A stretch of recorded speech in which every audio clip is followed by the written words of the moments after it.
this right here, I find I find it inspiring. So I've got the Harvard classics that my parents bought me when I was a child, along with a set of encyclopedias. And in the Harvard classics, you've got the American historical documents, the Arabic 101 Nights, Grimm's Fables, and you got a bunch of books like that. And one of them is Emerson, and he's an early American writer. And he writes this on politics. He says, let me clear my throat. He says,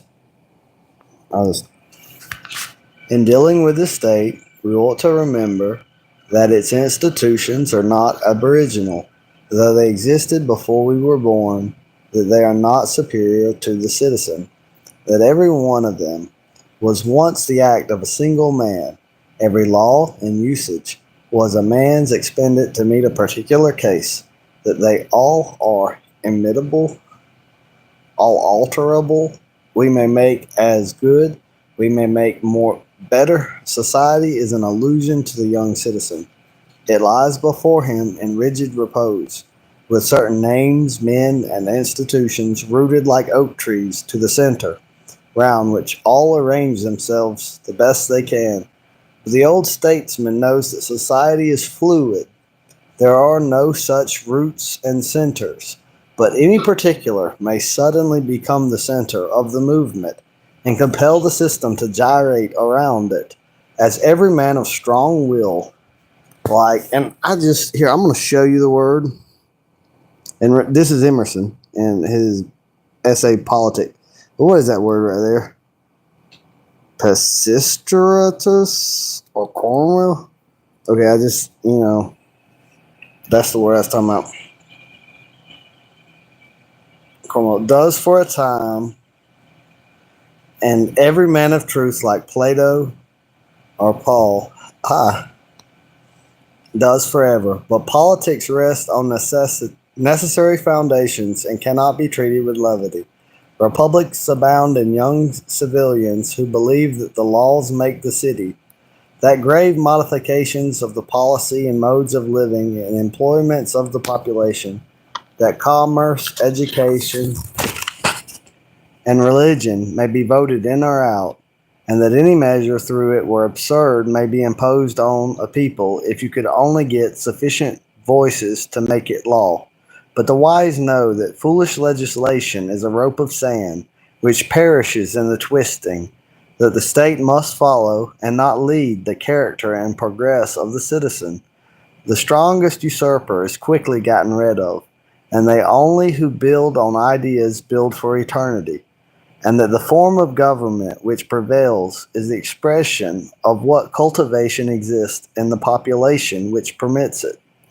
The law is only a memorandum. We are superstitious in the esteem of. Wait a minute.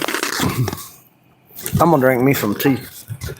Let's see. But this is Emerson on politics, and I was saying it's inspirational because in the beginning he talks about how really the center of power could change and how it's.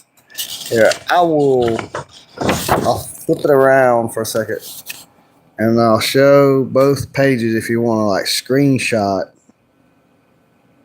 But you see, the old statesman knows that society is fluid, that there are no such roots and centers, but any particular may suddenly become the center of the movement and compel the system to gyrate around it, as every man of strong will, how do y'all pronounce that, chat?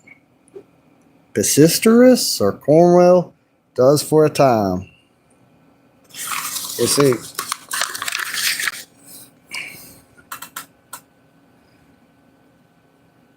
but that was really the main part that I wanted to read, and I recommend it. So the changes in politics really center they go out from the force of will and they center around individuals. And it is possible for you to make changes and it's, as Alexander Supertramp would agree.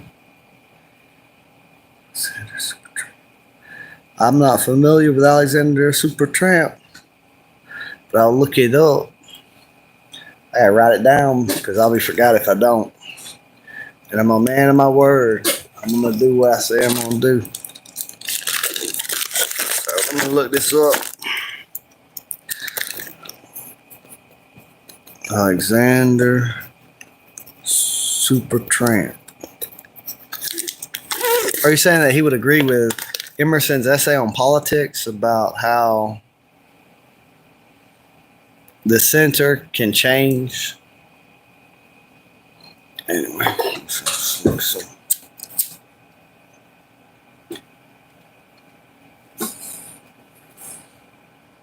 I'm going to tell you, it'd be a really good idea to invest in the Bronin Republic dollar. That dollar has outperformed the US dollar every year since its creation in 2011.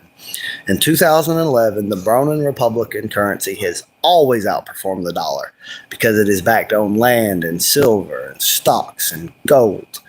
And the US dollar just is going to be inflated and inflated as time goes on.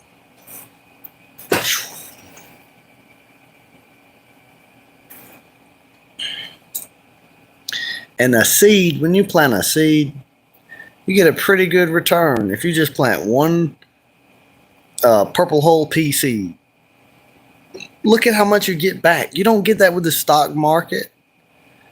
Now, I know you got to keep your overhead low in farming, but I'm just saying you're doing well if you're making 20% in the stock market, but you'll always make more than 20% in agriculture. Now, it's the middlemen and the processing of everything and all that sort of eats away at the profits and the debt-based system and the whole caps on what you can sell things for. All the manipulation of the market in agriculture in the United States has caused it not to function that way. But if you really were to remove all the price controls and regulations on farming, it would get to where there'd be a lot of money in it, really. But